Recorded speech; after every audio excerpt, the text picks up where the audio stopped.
नमो भगवते वासुदेवाय। ओम नमो भगवते वासुदेवाय। ओम अज्ञानतिमिरन्धस्य ज्ञानञ्जनं शलाकया चक्षुरुन्मिलितं तस्मै श्रीगुरुवे नमः। श्रीचैतन्यमनोभीष्टं स्थापितं येन भूतले स्वयं रूपकदा मह्यं ददाति स्वापदान्तिकं।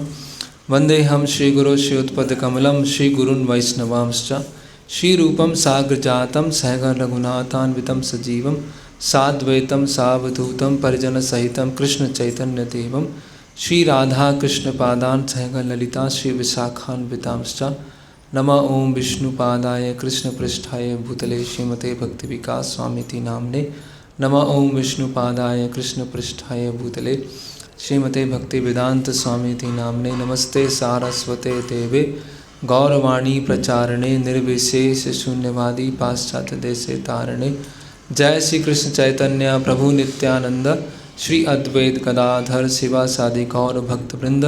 हरे कृष्णा कृष्णा कृष्णा हरे हरे, हरे राम राम राम हरे हरे।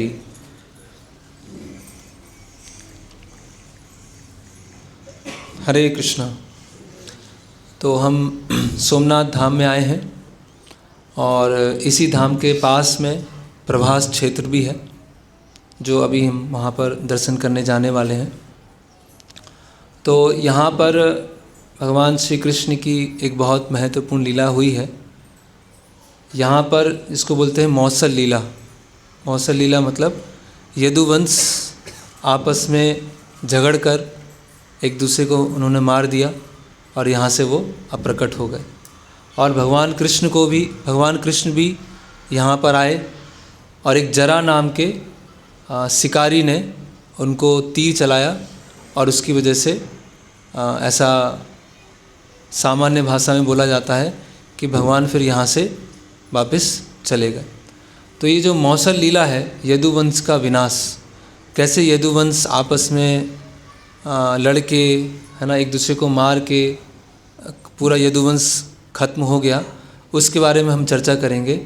और जहाँ पर ये पूरा ये झगड़ा हुआ आपस में एक दूसरे को मारा गया, उसी को बोलते हैं प्रभास क्षेत्र, है ना। तो ये जो श्रीमद् भागवतम है उसका 11वां स्कंद है। उस 11वें स्कंद में इस मौसल लीला के बारे में चर्चा की गई है। तो ये 2 भाग में हम प्रवचन करेंगे। पहले भाग में हम देखेंगे कि यदुवंश का कैसे विनाश हुआ, और दूसरे भाग में देखेंगे कि भगवान श्री कृष्ण अपने धाम वापस कैसे लौटे। तो यहाँ पर सुखदेव गोस्वामी जो 11वें स्कंद के प्रारंभ में बता रहे हैं, कृत्वा दैत्यवधम कृष्णा स रामो यदुभिर्वृतः भुवि अवतार उद्धारम जनिष्ठम जनयम कलीम। तो भगवान, ये 11वां स्कंद का पहला अध्याय है, इसमें बता रहे हैं कि भगवान भू भार हरण लीला करने आए हैं। भू भार हरण कि जो पृथ्वी है उस पर बहुत सारा भार आ गया है ना। पृथ्वी की जितनी क्षमता है उससे 10 गुना जनसंख्या यहाँ पर हो सकती है, लेकिन अगर पापी लोगों की जनसंख्या बढ़ती है तो पृथ्वी उसको सहन नहीं कर पाती है। तो 10वें स्कंद के प्रारंभ में हम देखते हैं कि भूमि देवी जो हैं वो गाय का रूप लेती हैं और ब्रह्मा जी के पास जाती हैं प्रार्थना को लेकर कि भूमि पर, पृथ्वी पर बहुत सारे जो पापी जीव हैं उनकी संख्या बढ़ गई है। कंस हैं, शिशुपाल हैं, दंतवक्र हैं, ये बहुत सारे असुर बढ़ गए हैं। तो भगवान को अभी अवतार लेने का समय आ गया है। तो ब्रह्मा जी सारे देवी देवताओं को लेकर और भूमि देवी को लेकर कहाँ पर जाते हैं? क्षीर सागर के नज़दीक में जाते हैं। और क्षीर सागर के जब नज़दीक में पहुँचते हैं तो सारे देवी देवता वहाँ पर स्तुति करते हैं, है ना। और स्तुति करने के पश्चात और कुछ समय वहाँ पर प्रतीक्षा करते हैं तो भगवान प्रकट होते हैं और भगवान कहते हैं कि कुछ ही समय में मैं अपने मूल रूप में आने वाला हूँ। कुछ ही समय में मैं अपने मूल रूप में पृथ्वी पर अवतार लेने वाला हूँ। तो आप लोग क्या कीजिए, आप सभी देवी देवता क्या कीजिए कि यदुवंश में आप जन्म लीजिए, है ना, क्योंकि मुझे जो वहाँ पर लीलाएं करना होगा तो मेरे जो सहायक हैं, मेरे जो असिस्टेंट हैं, वो ही मेरे साथ में होना चाहिए। यही हम सेम रामायण में देखते हैं। भगवान राम जब अवतार लेने वाले होते हैं तो सभी देवी देवताओं को क्या बोलते हैं कि आप बानरों और रीछ के रूप में, भालुओं के रूप में किष्किंधा में आप जन्म लीजिए, फिर आपकी सहायता से मेरा जो कार्य है उसको संपन्न किया जाएगा। उसी तरह से भगवान देवी देवताओं को बोलते हैं कि आप यदुवंश में जाके जन्म लीजिए, है ना। तो यदुवंशी जो है वो सामान्य व्यक्ति नहीं है, पहले तो ये समझना है। यदुवंशी भी अलग अलग तरह के यदुवंशी हैं। एक यदुवंशी है जो भगवान के नित्य धाम से आए हैं। जैसे भगवान के अलग अलग धाम हैं, गोलोक धाम है, मथुरा धाम है, द्वारिका धाम है, अयोध्या धाम है, वैकुंठ धाम है। तो जो भगवान के नित्य सिद्ध पार्षद हैं जो द्वारिका धाम में रहते हैं, उनमें से कुछ पार्षद भगवान के साथ में इस भूभार हरण लीला में सहयोग करने के लिए आते हैं। कुछ यदुवंशी इस तरह से हैं। कुछ यदुवंशी कौन है? जो स्वर्ग में देवी देवता हैं, देवता गण हैं। वो देवता गण भगवान श्री कृष्ण को असिस्ट करने के लिए यहाँ पर आते हैं। तो सारे यदुवंशी शुद्ध भक्त नहीं हैं। कुछ यदुवंशी नित्य सिद्ध पार्षद हैं और कुछ यदुवंशी क्या हैं? वो स्वर्ग के देवता हैं जो कुछ समय के लिए आते हैं और फिर वापस देवलोक चले जाते हैं। तो सुखदेव गोस्वामी यहाँ बता रहे हैं कि भगवान श्री कृष्ण ने जो कि बलराम जी के साथ में और यदुवंशियों के साथ में बहुत सारे असुरों को मारा। किन किन को मारा? बलराम जी ने किन किन असुर को मारा है? धेनुकासुर को मारा, प्रलंबासुर को मारा और द्विविध बानर को मारा। और कुरुक्षेत्र युद्ध के पहले भगवान ने किस किस को मारा या किस किस को मरवाया? कुरुक्षेत्र युद्ध से पहले जरासंध, है ना, कंस, शिशुपाल, एक हाथी था कुवलया पीड़ जो वो मथुरा में खड़ा हुआ था। तो ऐसे बहुत सारे असुरों को कृष्ण और बलराम ने मारा। और उसके पश्चात सुखदेव गोस्वामी बोल रहे हैं कि इस भूभार हरण लीला को पूर्ण करने के लिए भगवान ने क्या किया? कुरुक्षेत्र युद्ध का आयोजन किया। कि कुरुक्षेत्र युद्ध में क्या होगा? जितने भी अधार्मिक राजा हैं, जितने भी आसुरी प्रवृत्ति के राजा हैं, वो सब एक साथ इकट्ठा हो जाएंगे, है ना। अलग अलग जगह जाना पड़ता है। जैसे जरासंध है तो जरासंध को भगवान छोड़ देते थे। जरासंध अपने और साथियों को लेके आ जाता था, फिर भगवान मार देते थे, फिर जरासंध चला जाता था। इस तरह से भगवान अपना काम आसान करने के लिए ऐसे जरासंध को यूज कर रहे थे। उसी तरह से जो अन्य राजा बचे हुए थे वो कुरुक्षेत्र युद्ध में आए और कुरुक्षेत्र युद्ध में आने के बाद उन सबको एक साथ मार दिया जाए। तो इस तरह से जो कुरु हैं और पांडवों हैं उसमें उनमें आपस में क्या हुआ? युद्ध हुआ और कुरुक्षेत्र का युद्ध होता है। तो भगवान यहाँ विचार कर रहे हैं कि भूभार हरण लीला पूरी हो चुकी है, लेकिन फिर भी कुछ काम बाकी है, फिर भी थोड़ा सा काम बाकी है। तो अभी ये जो यदुवंश का विनाश है, इससे हम बहुत सारी अलग अलग शिक्षाओं को हम देखेंगे। तो उनमें से कुछ यदु जो थे वो, जैसे बोला जाता है फैमिलियरिटी ब्रीड्स कॉन्टेम्प्ट, है ना। इसको हिंदी में क्या बोलेंगे? जब बहुत अधिक किसी के फैमिलियर हो जाते हैं तो उसको फिर हम सस्ता समझने लगते हैं, उसको हल्के में लेने लगते हैं। जब किसी के बहुत अधिक फैमिलियर हो जाते हैं और सही चेतना में नहीं होते हैं, ऐसा नहीं कि बहुत अधिक नज़दीक होने से समस्या ही होगी, लेकिन अगर हम सही चेतना में नहीं हैं और बहुत अधिक फैमिलियर हो गए हैं तो उनको फिर हम क्या समझने लगते हैं? सस्ता समझने लगते हैं। तो कुछ ऐसा ही यदुवंश के कुछ सदस्यों के साथ ऐसा ही हुआ। उन्होंने भगवान कृष्ण को हल्के में लेना चालू कर दिया। ये तो हमारे घर के हैं, है ना, हम इन्हीं के वंश के हैं। जैसे कि हमने भी अनुभव किया होगा अपने व्यवहारिक अनुभव में कि किसी को हम प्रचार करते हैं और कोई अगर मथुरा का है या आसपास का है तो बोलते हैं हम तो मथुरा के हैं, हमें क्या गीता बताओगे, हमें क्या भागवत बताओगे, है ना। कोई अगर बंगाल से है, नवद्वीप के आसपास से है, तो बोलते हैं हम तो वहीं चैतन्य महाप्रभु जहाँ पर आए हैं वहीं के हैं हम, हमें क्या आप चैतन्य महाप्रभु के बारे में बताएंगे। तो उसको बोलते हैं टेकिंग फॉर ग्रांटेड, कि चीज़ों को आसानी से लें। तो क्या हुआ, कुछ यदुवंशी जो हैं वो भगवान के प्रति थोड़ा सा उनके अंदर शत्रुता की भावना आ गई, थोड़ा थोड़ा, कुछ में थोड़ी थोड़ी शत्रुता की भावना आ गई। और क्योंकि भगवान के वो घर के ही थे एक तरह से देखा जाए, है ना। तो और उनमें शक्ति भी बहुत अधिक थी, उनका पावर भी बहुत था, उनका प्रभाव भी बहुत था और प्रसिद्धि भी बहुत थी। तो एक कोई भी व्यक्ति उनके साथ युद्ध नहीं कर सकता था, कोई भी उनको मार नहीं सकता था। यहाँ प्रभुपाद जी तात्पर्य में लिख रहे हैं, यहाँ तक कि कोई उनकी इंसल्ट भी नहीं कर सकता था, अपमानजनक शब्द भी नहीं बोल सकता था, इतना पावर था यदुवंशियों में। तो भगवान ने देखा कि ये अपनी प्रसिद्धि का, अपनी पावर का और मेरे साथ मेरे कुल में होने का कहीं ना कहीं उसका गलत फ़ायदा उठा रहे हैं, उसका क्या अनड्यू एडवांटेज ले रहे हैं, है ना। तो इसका ये एक कारण है, ऐसे बहुत सारे कारण आएंगे क्यों यदुवंश का विनाश हुआ, है ना। तो भगवान ने इस चीज़ को देखा। फिर आगे यहाँ बताया जा रहा है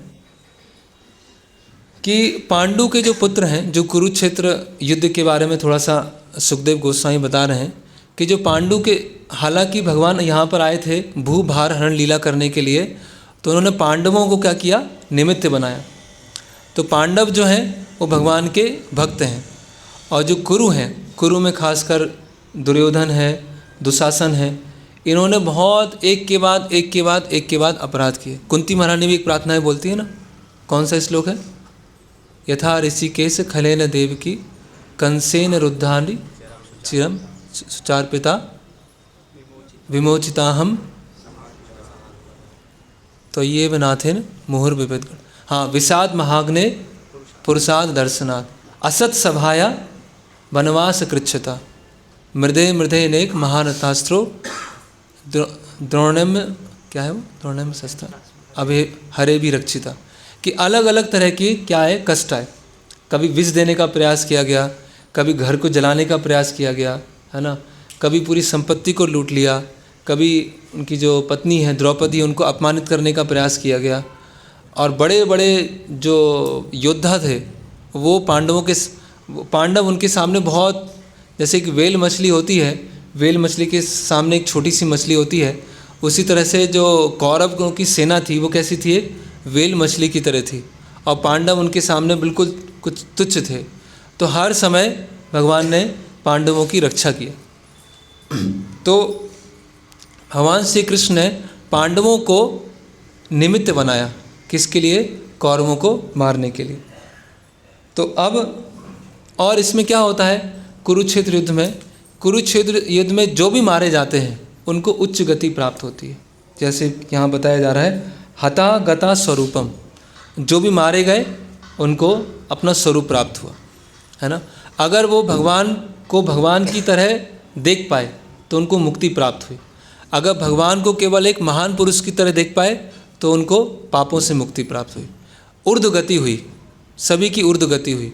किसी की ऊर्ध्व गति केवल पाप से मुक्त हुआ, किसी की ऊर्ध्व गति केवल मुक्ति हुई, और किसी की ऊर्ध्व गति क्या हुई, वैकुंठ धाम प्राप्त हुआ। तो सबको फायदा हुआ कुरुक्षेत्र युद्ध से। ये सुखदेव गोस्वामी यहाँ पर बता रहे हैं। ओके, अभी यहाँ पर भगवान श्री कृष्ण विचार कर रहे हैं। ये सब भूभारण लीला हो गई, उसके बाद भगवान विचार कर रहे हैं कि हालांकि बहुत सारे असुरों को मैंने मार दिया, जो भूमि का जो भार था वो खत्म हो चुका है, लेकिन मेरे हिसाब से ये पूरा अभी नहीं हुआ। अभी भी यदुवंश बाकी है और इनका भार पृथ्वी को क्या हो रहा है, असहनीय हो रहा है, अनबियरेबल। जो पृथ्वी को ये जो यदुवंशियों का भार है वो क्या हो रहा है, असहनीय हो रहा है। हरे कृष्ण हरे कृष्ण।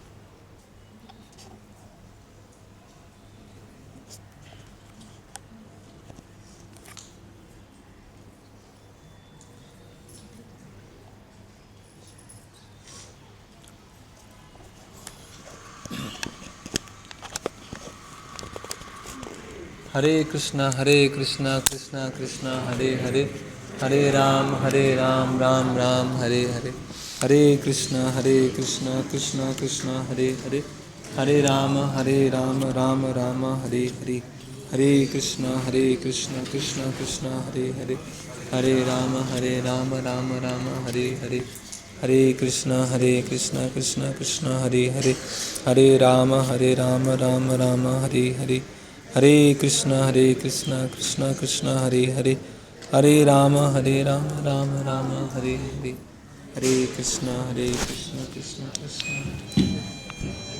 हरे राम राम हरे हरे।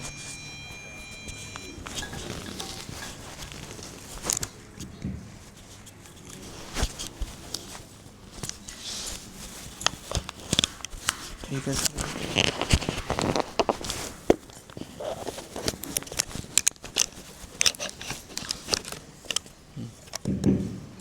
हरे कृष्ण।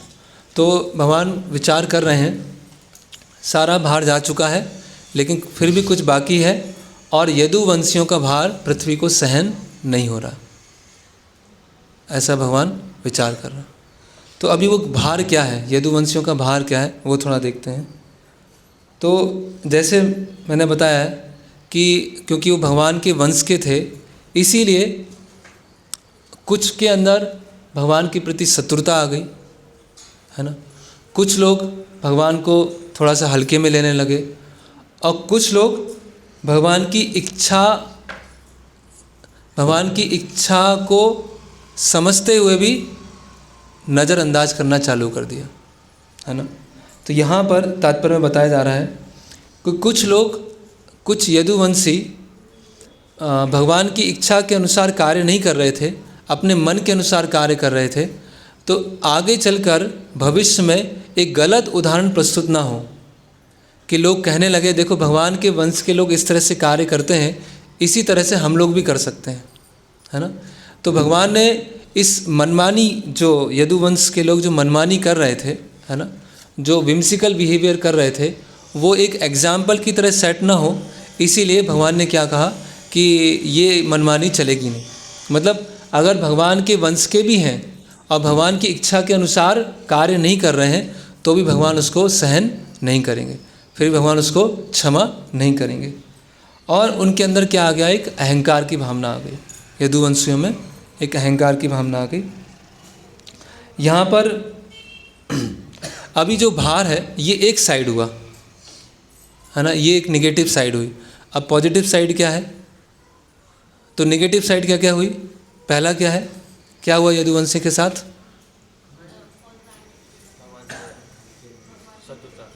भगवान के प्रति ईर्ष्या आ गई, है ना। दूसरा,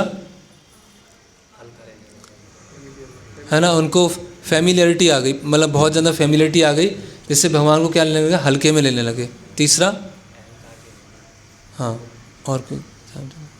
और अहंकार की भावना आ गई, और वो भगवान की इच्छा को भूल गए, और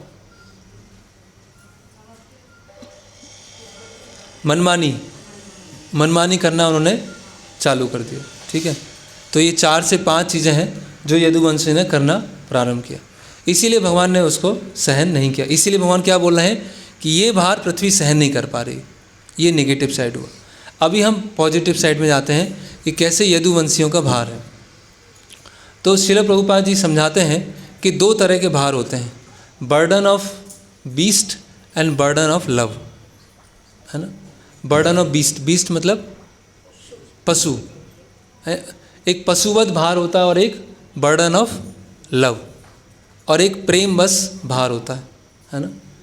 जैसे कि अगर किसी के ऊपर लोन है ना, कोई लोन है, बहुत ज़्यादा कर्ज में चल रहा है, बहुत ज़्यादा ऋण में चल रहा है, तो कौन सा भार कहेंगे,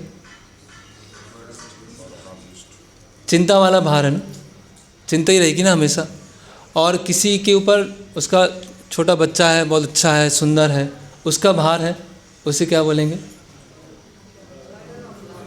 बर्डन ऑफ लव, है ना। तो दोनों तरह के भार होते हैं, है ना। तो यहाँ प्रभुपाद जी समझाते हैं, विश्वनाथ चक्रवर्ती ठाकुर बता रहे हैं कि जैसे स्त्रियां हैं, स्त्रियों ने अगर बहुत सारा आभूषण पहना हुआ है ना, बहुत सारा आभूषण है, मतलब कई तोला सोना पहना हुआ है, तो कौन सा भार होगा वो? ऐसा लगेगा कि सोने को निकाल दें, ऐसा लगेगा कि कितना भारी सोना है, इसको फेंक देते हैं, निकाल देते हैं, नहीं होगा ना, है ना। उसी तरह से माता पिता के ऊपर बच्चों का भार होता है ना। या प्रभुपाद जी और इसमें बता रहे हैं तात्पर्य में कि अगर किसी पुरुष का विवाह होता है तो उसके ऊपर भी क्या आ जाता है, घर का, गृहस्थ चलाने का, पत्नी का, वो सब क्या आ जाता है, भार हो जाता है। लेकिन ऐसे भार कैसे होते हैं, लोग लेना चाहते हैं, ऐसा भार लेना चाहते हैं।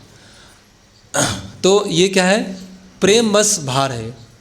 तो यदुवंशियों का भार कैसा था कि भगवान जब यहाँ से चले जाएंगे, भगवान अंतर्धान हो जाएंगे, तो यदुवंशी भगवान के विरह को सहन नहीं कर पाएंगे, और वो सहन ना करने के कारण एक भार बनेगा जिसको पृथ्वी सहन नहीं कर पाएगी। इसीलिए भगवान कृष्ण ने क्या सोचा कि मेरे जाने से पहले यदुवंश यहाँ से चला जाए।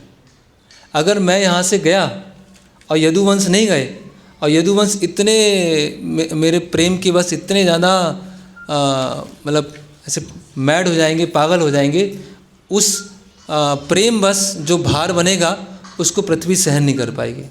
इसीलिए पहले यदुवंशियों को पहले यहाँ से अंतर्धान कर देते हैं, उसके बाद मैं यहाँ से जाऊँगा। तो इस तरह से पृथ्वी देवी भार सहन कर रही, किस चीज़ का, burden of separation, burden of love, उसका भार सहन कर रही है ना। ओके, फिर यहाँ आगे प्रभुपाद जी समझा रहे हैं कि यदुवंश की सुरक्षा कौन कर रहे हैं, भगवान कृष्ण स्वयं अपने बाहुओं से करते थे। तो ये यदुवंश का जो विनाश की लीला हुई है, ये भगवान जैसे कि जो असुरों को मारा है वृंदावन में या कुरुक्षेत्र में, किन्होंने मारा है, वासुदेव कृष्ण, जो मूल कृष्ण है। मूल कृष्ण को तो युद्ध करना ही नहीं है, उनको तो बस बांसुरी बजाना है और वृंदावन की लीलाएं करना है। जो असुरों को मारते हैं वो होते हैं वासुदेव कृष्ण। तो ये जो लीला हुई है, यदुवंश का विनाश हुआ है, ये जो वासुदेव कृष्ण है उनकी अनुमति से ये लीला हुई है। और यहाँ प्रभुपाद जी समझा रहे हैं कि यदुवंश का विनाश हमें एक चीज़ और सिखाता है कि कोई कितने भी ऊंचे कुल में हो, कोई कितना भी समृद्धशाली हो, कोई कितना भी वैभवशाली हो, कितना भी बुद्धिमान हो, जैसे भगवान षड ऐश्वर्य में है, तो यदुवंश भी था, वो भी लगभग षड ऐश्वर्य में था। जो यदुवंशी थे, प्रद्युम्न, अनिरुद्ध, सात्विकी, बहुत सारे यदुवंशियों के नाम आएंगे, वो भी ऑलमोस्ट भगवान की तरह षड ऐश्वर्य में थे, है ना। तो अभी इससे बड़ी स्थिति और क्या हो सकती है कि भगवान के कुल में जन्म ले लिया। लेकिन ऐसा उच्च पोजीशन में आने के बावजूद भी, अच्छा कुल, ऐश्वर्य, शिक्षा, वो सब होने के बावजूद भी ऐसा क्षण आ सकता है कि सब आपसे छीन लिया जाए। तो किस तरह से इस संसार से डिटैचमेंट की भावना आए, इस संसार से कैसे विरक्ति की भावना आए, इसीलिए भी भगवान ने ये यदुवंश का विनाश का लीला किया कि आप जो भी आपके भौतिक जगत में जो भी आपके पास में है वो हमेशा साथ में नहीं रहने वाला है, आपको यहाँ पर छोड़ के जाना पड़ेगा। चाहे आप कितने भी प्रसिद्ध व्यक्ति हो, कितने भी समृद्धशाली व्यक्ति हो, कितने भी विद्वान व्यक्ति हो, वो सब आपको यहाँ पे छोड़ के जाना पड़ेगा। और यदुवंशियों को आपस में लड़ाकर भगवान ने इससे भी ये भी शिक्षा दी है। ओके, प्रभुपाद जी यदुवंश के विनाश के बारे में बताते हैं कि जिस तरह से सूर्य अस्त होता है और सूर्य का उदय होता है, उसी तरह से यदुवंशियों का एक जगह अस्त हुआ और दूसरी जगह उदय हुआ, है ना। फिर यहाँ पर भगवान कृष्ण बोल रहे हैं, सोच रहे हैं ऐसा कि यदुवंश के जो सदस्य हैं मेरे प्रति शरणागत हैं, है ना, और उनको युद्ध में कोई नहीं हरा सकता है, उनकी इतनी शक्ति है।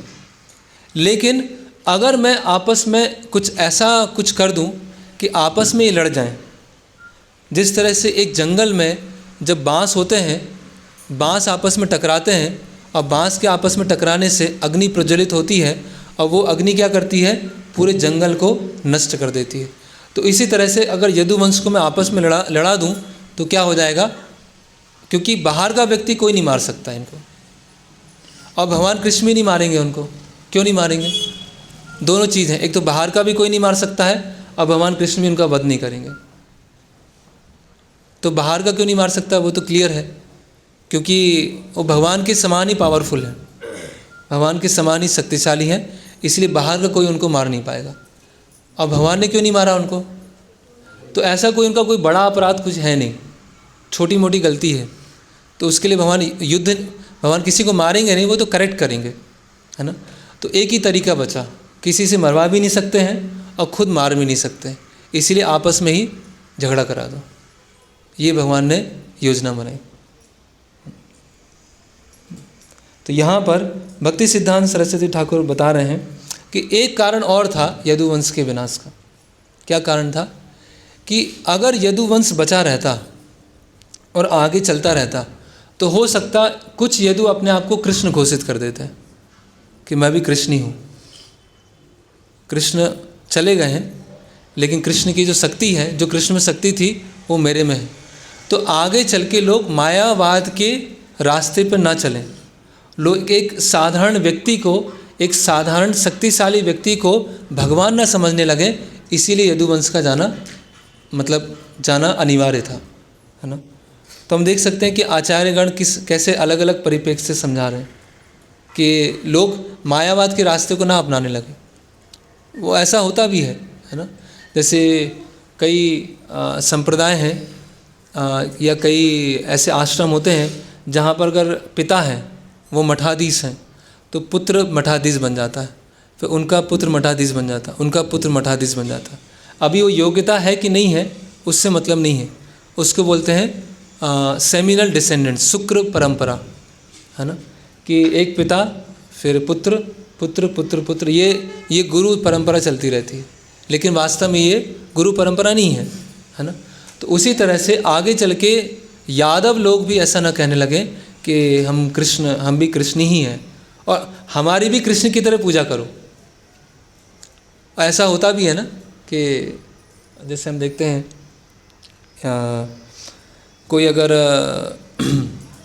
कोई गुरु है ना, कोई मान लीजिए कोई गृहस्थ है ना, और भक्ति में काफ़ी उन्नत हैं, वास्तव में अच्छे भक्त हैं, उन्नत हैं, तो उनके परिवार वालों को भी लोग ऑटोमेटिकली रिस्पेक्ट देना चालू कर देते हैं। हो सकता है वो लोग इतने उन्नत ना हों, है ना। एक स्वाभाविक रूप से श्रद्धा बनती है कि ये प्रभु जी हैं, ये बहुत उन्नत हैं, इनके परिवार वाले कैसे भी हों इनको भी हमें सम्मान देना है। होता है कि नहीं स्वाभाविक रूप से। अभी मान लीजिए कोई प्राइम मिनिस्टर है तो उसके घर वाले इतने कोई क्वालिफाई नहीं होंगे संचालन करने के लिए, लेकिन लोग उनसे भी डरेंगे। क्यों डरेंगे? क्योंकि ये हमारी शिकायत ना कर दें वहाँ, या इनकी भी थोड़ा सा हम मस्का पॉलिश करते रहते हैं, जिससे क्या होगा हमारी भी वहाँ पर अपील सुन ली जाएगी। ये होता है, जनरल टेंडेंसी होती है, ऐसे ही होता है ना। इसीलिए राजा को बहुत डिटैच रहना चाहिए। जो राज्य करने वाला होता है, संचालन करने वाला होता है, उसे बहुत निरासक्त होना चाहिए, नहीं तो क्या होगा उसके परिवार वालों के थ्रू लोग गलत फ़ायदा भी उठा सकते हैं और परिवार वाले भी उसका गलत फ़ायदा उठा सकते हैं, है ना। जैसे भगवान रामचंद्र उनको देखते हैं निरासक्त। तो भक्ति सिद्धांत श्री ठाकुर बोल रहे हैं कि यदुवंश इस तरह से फ़ायदा ना उठाने लगे कि अपने आप को कृष्ण घोषित कर दे, और जो भगवान कृष्ण को सम्मान मिलना चाहिए वो खुद के लिए मांगना चालू कर दे और लोग मायावाद के रास्ते पर चले जाएं। इसीलिए यदुवंश का नष्ट होना अनिवार्य था। ओके, तो सुखदेव गोस्वामी बोलते हैं कि परीक्षित महाराज, जब भगवान ने ऐसा इच्छा किया, जब उनके मन में ऐसा आया, तो उन्होंने अपने परिवार को एक ब्राह्मण के श्राप के द्वारा पूरा समेट लिया। ब्राह्मणों की सभा हुई और ब्राह्मणों की सभा में श्राप मिला और उसकी वजह से उन्होंने पूरे यदुवंश को समेट लिया। अभी ब्राह्मणों का श्राप क्या था वो अभी हम आगे देखेंगे। अभी इसमें प्रभुपाद जी के शिष्य बहुत अच्छी यहाँ पे लिख रहे हैं। प्रभुपाद लिख रहे हैं कि हमने प्रभुपाद जी के शिष्य लिख रहे हैं कि हमने भी अपने व्यवहारिक अनुभव में देखा है कि हमारे जो फाउंडर आचार्य AC भक्तिवेदांत स्वामी प्रभुपाद जो इस प्रकट लीला में थे, जब यहाँ पर थे, तो उनके परिवार वाले को भी हम उनको सम्मान देते थे। जैसे प्रभुपाद जी का घर कहाँ था, भौतिक रूप से देखा जाए तो कोलकाता में उनका घर था, है ना। तो प्रभुपाद जी ने वानप्रस्थ लिया, अपने घर को छोड़ा, फिर उसके बाद संन्यास लिया, फिर अमेरिका गए, वहाँ प्रचार करना चालू किया। इस्कॉन का प्रचार बहुत बढ़ गया, बहुत सारी प्रॉपर्टीज़ आ गई इस्कॉन की, बहुत सारी लैंड हो गया, बहुत सारा लक्ष्मी आ गया। तो प्रभुपाद जी के जो भौतिक रूप से देखा जाए तो परिवार वाले लोग थे, उस संपत्ति पे दावा करने लगे कि ये संपत्ति हमारी है, ये हमारे पिता की है ना। तो यहाँ प्रभुपाद जी के शिष्य लिख रहे हैं कि प्रारंभ के समय में हमने भी प्रभुपाद जी के जो परिवार के लोग थे उनको सम्मान दिया, लेकिन हमने जब देखा कि वो भक्ति में कोई रुचि नहीं दिखा रहे हैं और उनकी रुचि किस में है, ये संपत्ति और प्रॉपर्टी को लेने में, इसीलिए फिर हमने केवल एक सामाजिक स्तर पर उनको सम्मान दिया और अंदर से जो सम्मान की भावना है वो हमारी चली गई। तो सोशल लेवल पे तो एक रिस्पेक्ट रहेगा, लेकिन वास्तव में जो डिवोशनली रिस्पेक्ट आना चाहिए किसी के प्रति, फिर वो चला जाएगा, है ना। तो ये परिवारवाद बन जाता। और ये परिवारवाद जो राजतंत्र खत्म हुआ, जो राजा थे वो क्यों खत्म हुआ, क्योंकि राजा के परिवार वाले लोग उसका गलत फ़ायदा उठाते थे, है ना। तो इसीलिए, और ऐसा इतिहास में कई बार हुआ है। तो आगे इसमें फिर बताया जा रहा है। तो परीक्षित महाराज पूछते हैं, जब परीक्षित महाराज ने सुना कि ब्राह्मणों ने उनको श्राप दे दिया यदुवंशियों को, तो परीक्षित महाराज एकदम से चौकन्ने हो गए। और परीक्षित महाराज पूछ रहे हैं कि ऐसे कैसे हो सकता है। यहाँ श्लोक आता है, ब्रह्मणायाम वदन्यायाम, कि जो ब्राह्मणों के प्रति हमेशा सम्मान देते हैं, जिनका ब्राह्मणों के प्रति हमेशा आदर रहता है, वो ब्राह्मण उनको कैसे श्राप दे देंगे। नित्यम वृद्धोपसेविनम, वृद्धोपसेविनम मतलब जो वरिष्ठ लोग, वरिष्ठ मतलब जो उम्र से वरिष्ठ हैं, है ना। कोई ज्ञान से वरिष्ठ होता है, कोई उम्र से वरिष्ठ होता है। तो जो उम्र से वरिष्ठ हैं उनका हमेशा सम्मान देते हैं यदुवंश, ब्राह्मणों की पूजा करते हैं, बड़ों को सम्मान देते हैं। विशापा कथम, और वृष्णि नाम कृष्ण चेतसाम, और जिनका मन हमेशा कृष्ण में लगा हुआ है उनको श्राप कैसे मिल जाएगा। 3 चीज़ बता रहे हैं। क्या क्या? पहला, जो ब्राह्मणों की हमेशा पूजा करते हैं। दूसरा, जो वृद्ध लोग हैं उनका हमेशा सम्मान करते हैं। और जिनका मन हमेशा कृष्ण में लगा हुआ है, ऐसे यदुओं को कैसे श्राप मिल गया, ऐसे यदुवंशियों को कैसे। लॉजिकल प्रश्न है। ओके, तो यहाँ पर ओके, इसको मैं बाद में लूँगा। फिर परीक्षित महाराज बोल रहे हैं कि इस श्राप का कारण क्या था और वास्तव में ये श्राप था क्या, और फिर यदुवंश अंततः इस श्राप के कारण कैसे इन्होंने लड़ना चालू किया, ये मुझे आप विस्तार से बताएं। ऐसा परीक्षित महाराज सुखदेव गोस्वामी से पूछ रहे हैं। ओके, तो यहाँ पर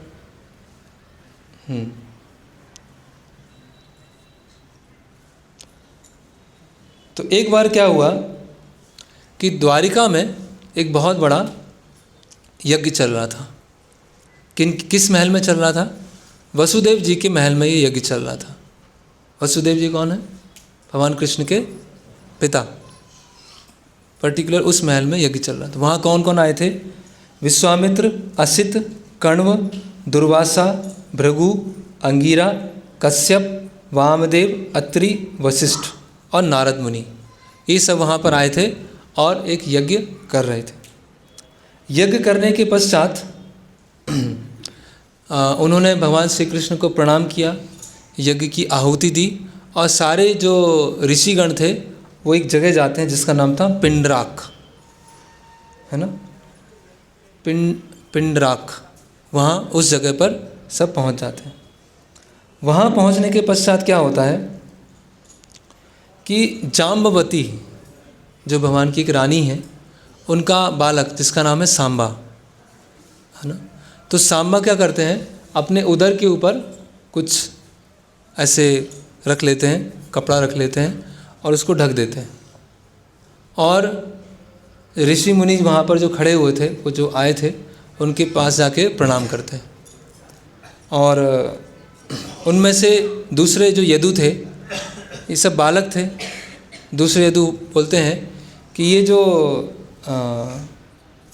बोलते हैं ओल कि विद्वान ब्राह्मण, ये जो स्त्री हैं, इनको आपसे पूछने में बहुत लज्जा आ रही है कि इनके गर्भ में जो बालक होगा वो मतलब लड़का होगा या लड़की होगी, ये पूछना चाहती है ना।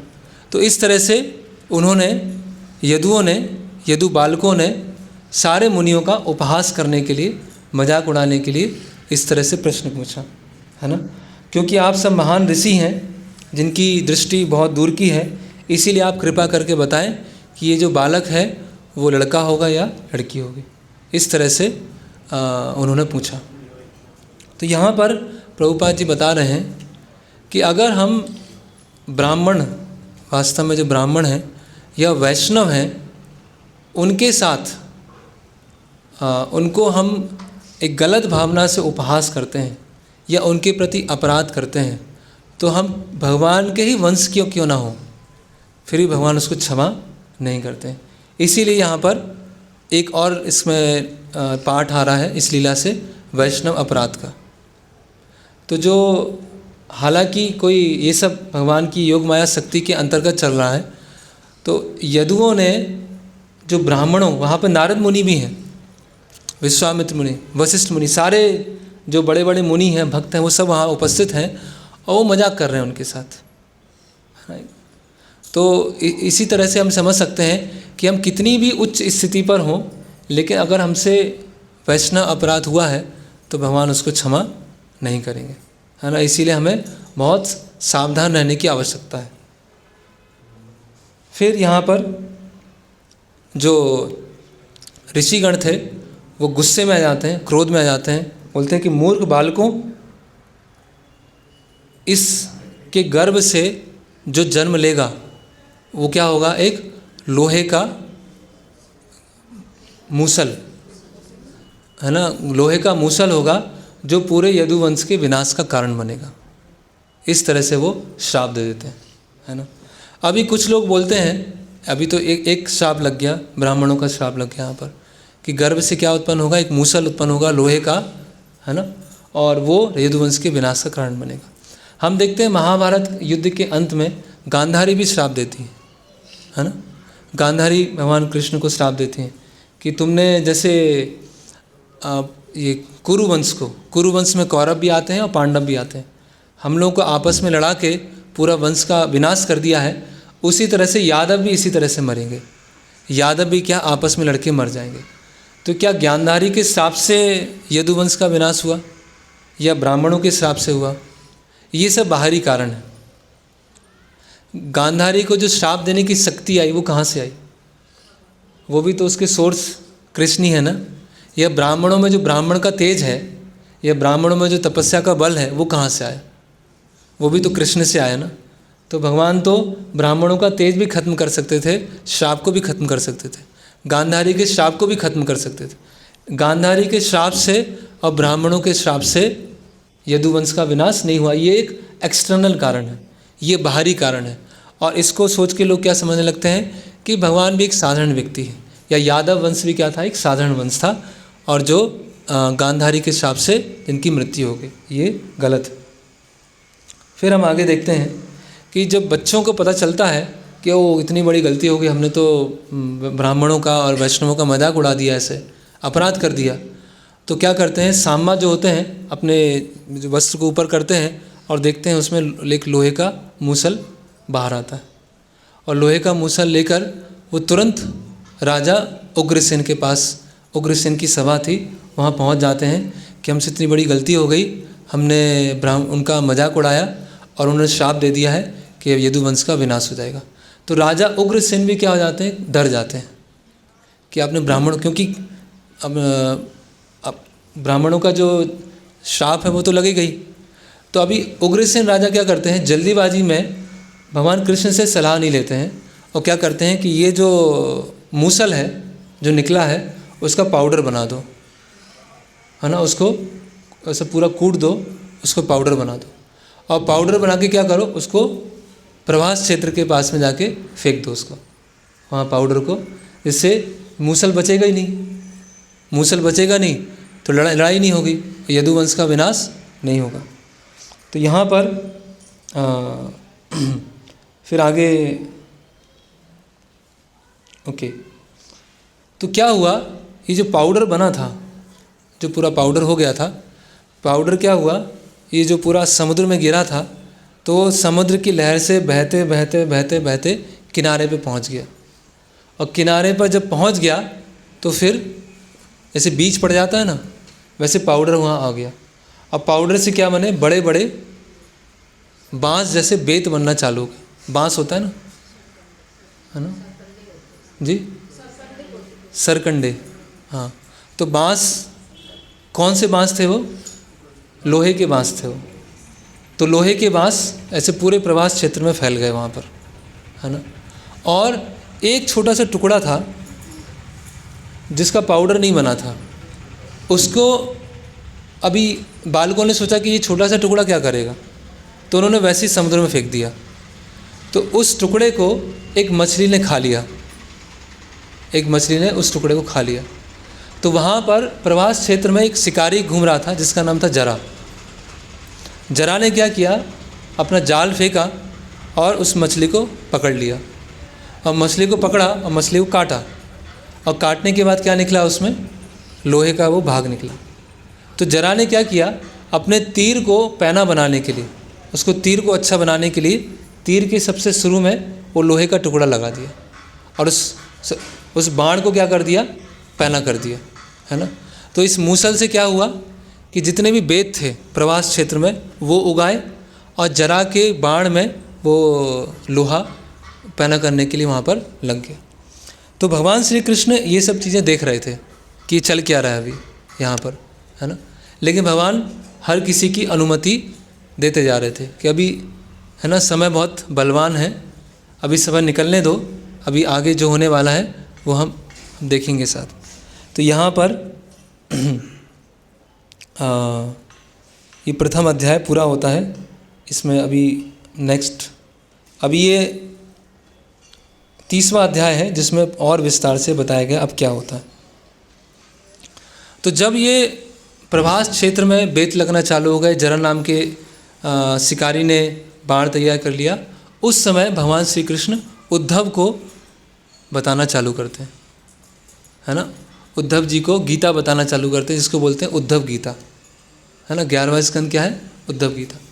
उद्धव गीता बताने के पश्चात उद्धव जी कहाँ चले जाते हैं, बद्रिकाश्रम चले जाते हैं, है ना। जैसे ही उद्धव जी बद्रिकाश्रम जाते हैं, यदुवंशियों में कौन बचा था, केवल उद्धव जी, है ना, और प्रपौत्र वज्रनाभ जो आगे चल के विग्रहों की स्थापना करते हैं। तो उद्धव जी चले गए बद्रिकाश्रम। फिर भगवान श्री कृष्ण ने देखा कि बहुत सारे अपशकुन दिखना चालू हो गए हैं, है ना। क्या क्या अपशकुन दिख रहे हैं, देखते हैं।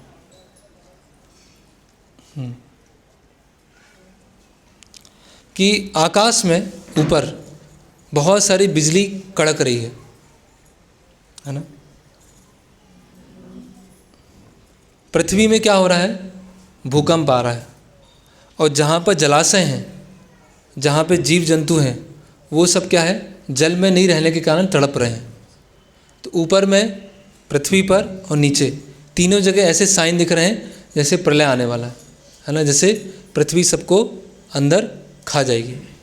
तो वहाँ पर फिर आगे भगवान बोलते हैं, सारे यदुवंशियों को बुलाते हैं और बोलते हैं कि अभी द्वारिका में बहुत बहुत बड़ा अपशकुन होने वाला है, तो आप लोग क्या कीजिए, यहाँ बिल्कुल रुकिए मत, अभी द्वारिका मत रुकिए, अभी आप लोग कहाँ जाइए, प्रभास क्षेत्र यहाँ से चले जाइए, और प्रभास क्षेत्र में जाकर एक अनुष्ठान कीजिए, एक आयोजन कीजिए।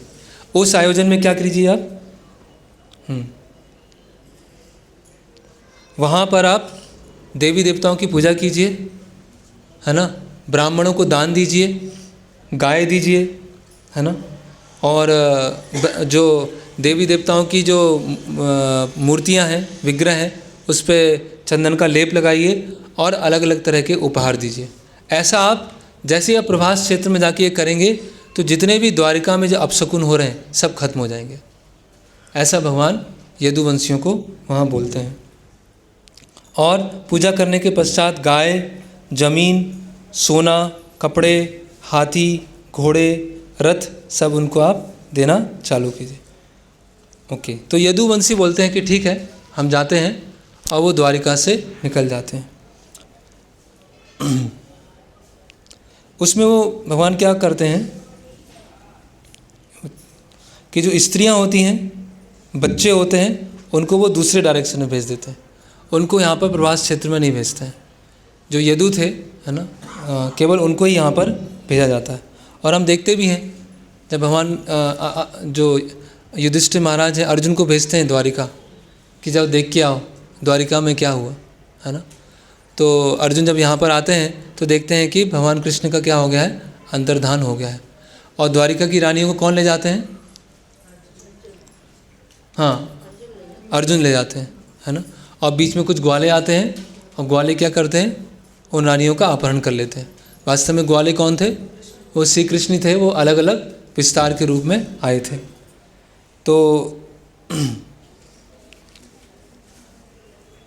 तो वहाँ पर आयोजन चालू होता है, ब्राह्मणों को दान दिया जाता है, देवी देवताओं की पूजा होती है। तो वहाँ पर एक द्रव्य था जिसका नाम लिखा है यहाँ पर मैरेय द्रव्य। जैसे वो उस द्रव्य को पीते हैं तो वो क्या हो जाते हैं, नशे में चले जाते हैं, है ना। उनका मन और बुद्धि क्या हो जाता है, पूरा घूम जाता है ना। और जैसे ही वो नशे में जाते हैं तो यहाँ क्या क्या लिखते हैं कि उनके अंदर बहुत ज़्यादा वो एरोगेंस आ जाता है, बहुत ज़्यादा अहंकार आ जाता है। और अहंकार आने के कारण क्या होता है, एक दूसरे से लड़ना चालू कर देते हैं। तो क्या क्या लेते हैं, कोई धनुष बाण लिया हुआ है, कोई तलवार लिया हुआ है, कोई भाला लिया हुआ है, कोई गदा लिया हुआ है ना। और एक दूसरे को मार रहे हैं, एक दूसरे पर उन्होंने आक्रमण करना चालू कर दिया, है ना। फिर यहाँ बताया प्रद्युम्न जो है वो सांबे के साथ लड़ रहे हैं, अक्रूर कुंती भोज के साथ, अनिरुद्ध सात्विकी के साथ, है ना, सुमित्र सुरथ के साथ, सब आपस में, सब परिवार के लोग आपस में लड़ना उन्होंने चालू कर दिया। ओके, फिर दासरात, वृष्णीस, अंधकास, भोज, सात्वतास, मधु, मथुरा के लोग, कुंतीस, सब एक एक करके मरना चालू हो गए।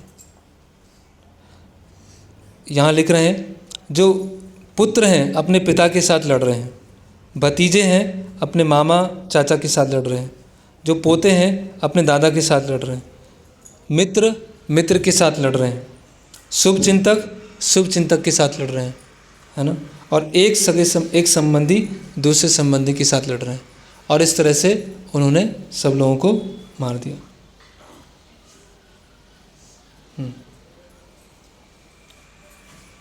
फिर क्या हुआ, जब उनके हाथ के जो हथियार थे वो सब टूट गए, छिन्न भिन्न हो गए, तो उन्होंने देखा कि नदी के पास में लोहे के बांस लगे हुए हैं, है ना, वहाँ पास में लोहे के बांस हैं। तो सबने क्या किया, लोहे के बांस निकालना चालू किया और उससे एक दूसरे को मारना चालू कर दिया, है ना। फिर कृष्ण वहाँ पर आते हैं और कृष्ण रोकने का प्रयास करते हैं कि झगड़ा मत करो आपस में। तो यदुवंशी कृष्ण को भी मारने दौड़ जाते हैं और कृष्ण को भी वहाँ पर मारने का प्रयास करते हैं। तो भगवान कृष्ण वहाँ से चले जाते हैं। फिर बलराम जी वहाँ पर आते हैं यदुवंशियों को रोकने के लिए कि आपस में लड़ो मत, है ना। तो यदुवंशी बलराम जी को भी मारने के लिए जाते हैं।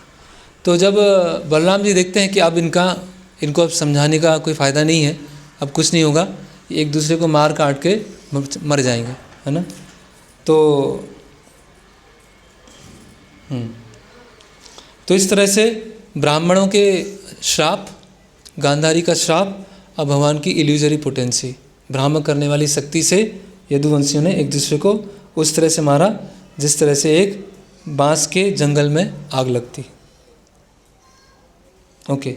फिर बलराम जी क्या होते हैं, समुद्र के किनारे जाते हैं और ध्यान में बैठ जाते हैं, और समुद्र के किनारे जाके ध्यान में बैठते हैं और वो अपने ऊपर ही ध्यान लगाते हैं।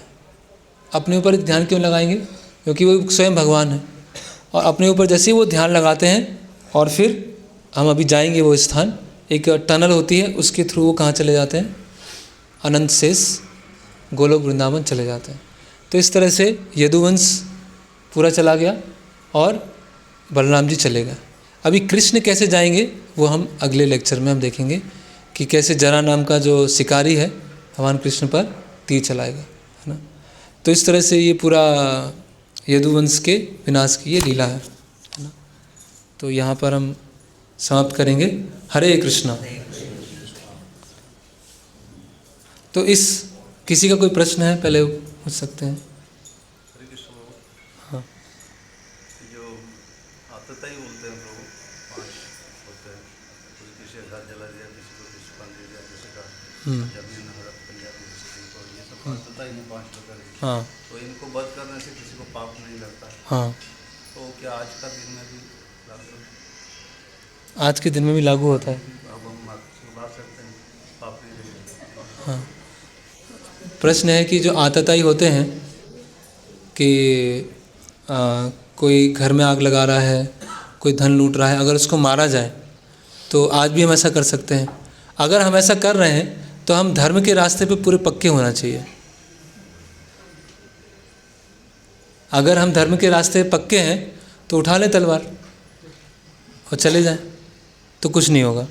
लेकिन अगर हम धर्म के रास्ते पे पक्के नहीं हैं और हम किसी को मारने जाएंगे तो कहीं ना कहीं उसका रिएक्शन हमें भी लगेगा। और पहले ऐसा होता भी था, फांसी की सज़ा मिलती थी, हाथ काट दिए जाते थे, है ना। फांसी की सज़ा मिलना वही है ना कि उसको सज़ा दिया तो उसने जो पाप किया है वो पाप खत्म हो जाएगा। लेकिन सज़ा देने वाला कौन होता था? वो धार्मिक राजा होता था। तो अगर हमें आतताइयों को मारना है तो हमें भी पक्का धर्मात्मा बनना पड़ेगा। और दूसरा, फिर कलयुग में देखा जाए तो सभी आतताई हैं, कितने लोगों को मारेंगे? सबसे पहले अपने घर से चालू करना पड़ेगा। तो इसीलिए क्या है, हरे कृष्णा कृष्णा कृष्णा हरे हरे, हरे राम राम राम हरे हरे। तो हरि नाम के द्वारा आसुरी प्रवृत्ति को मारना होगा।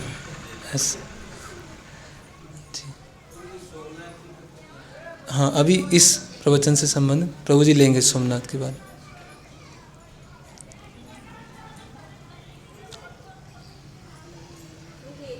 जी,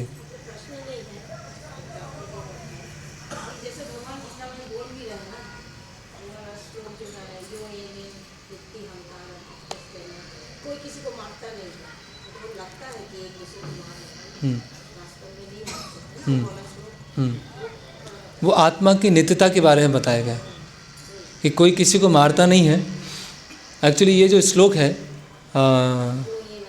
हाँ, तो जो गांधी जो थे उन्होंने कहा था कि मैं गीता के इस श्लोक को नहीं मानता।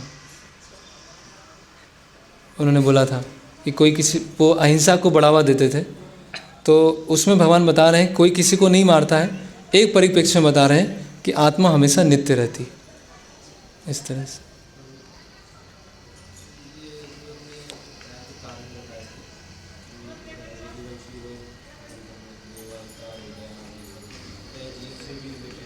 क्या?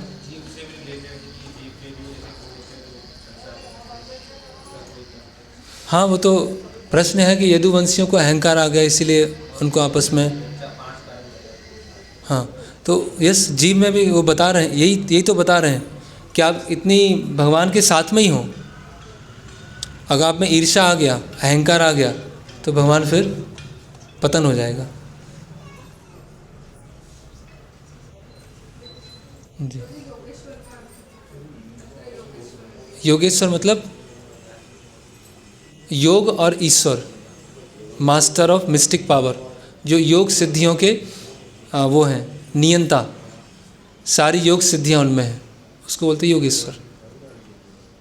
योग के ईश्वर, योग सिद्धियों के ईश्वर।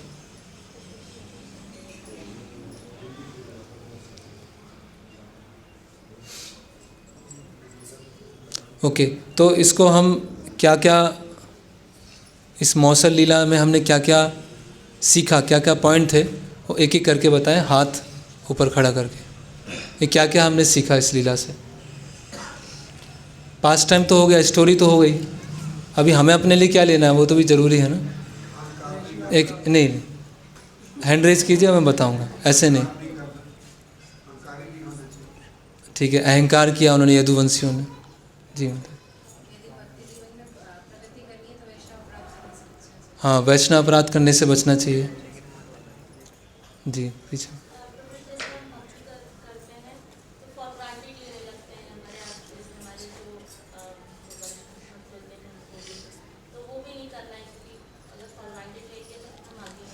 हाँ, अगर हम भक्ति कर रहे हैं तो भक्तों को फिर टेकिंग फॉर ग्रांटेड हमें नहीं लेना, सस्ते में नहीं लेना चाहिए। यस, और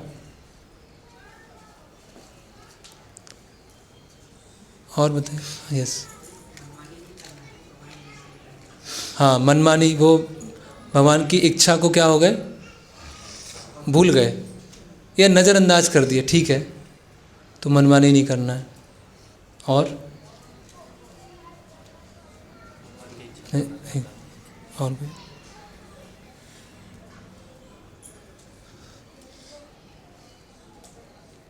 जी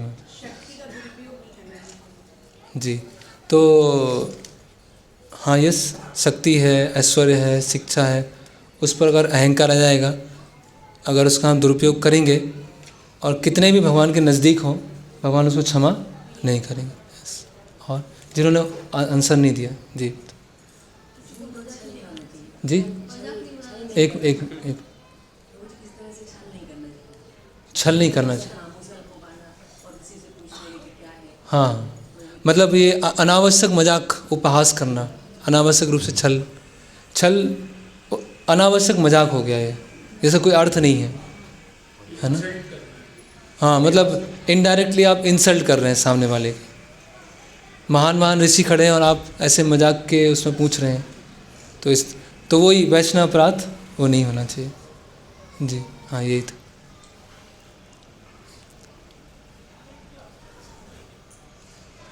और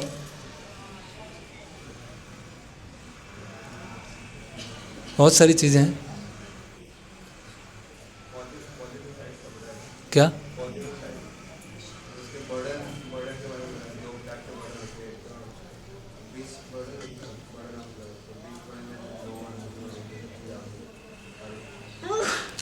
हाँ, एक burden of love and burden of beast. तो ये जो यदुवंशियों का भार था पृथ्वी पे, कैसा था? वो प्रेम बस भार था, वो ऐसा भार नहीं था कि असुरों जैसा भार था वो। इस तरह से 2-3 एग्जाम्पल दिए थे। क्या क्या थे? नहीं, बर्डन ऑफ लव,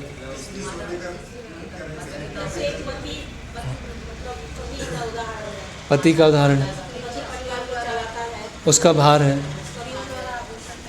स्त्री पर आभूषण का भार है, छोटे बच्चे का भार माता पिता के ऊपर है। तो ये सब भार कैसे होते हैं?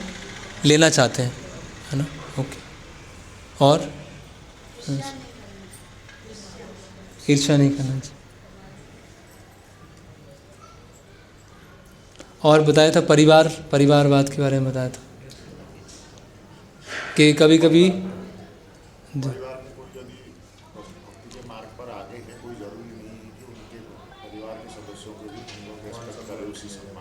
हाँ, तो परिवार में अगर कोई अच्छे से भक्ति कर रहे हैं तो अन्य लोगों को उसका फ़ायदा नहीं उठाना चाहिए, या अन्य लोगों के थ्रू हमें फ़ायदा उठाने का प्रयास नहीं करना चाहिए।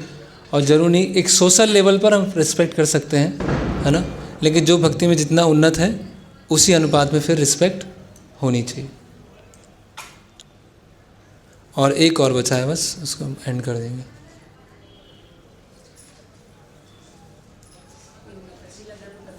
जी, एक हाँ, तो भगवान कृष्ण के षड ऐश्वर्य में है, तो यदुवंशी भी ऑलमोस्ट वो षड ऐश्वर्यशाली थे, लेकिन एक झटके में, एक ही युद्ध में क्या हो गया, सब भगवान ने वहाँ ख़त्म कर दिया। तो इसी तरह से जो भी हमारे पास में है वो सब हमको यहीं पर छोड़ के जाना है।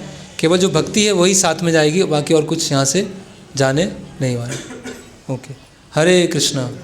शिला प्रभुपाद की जय, श्रीमद् भागवतम की जय, प्रवास क्षेत्र की जय, यदुवंशियों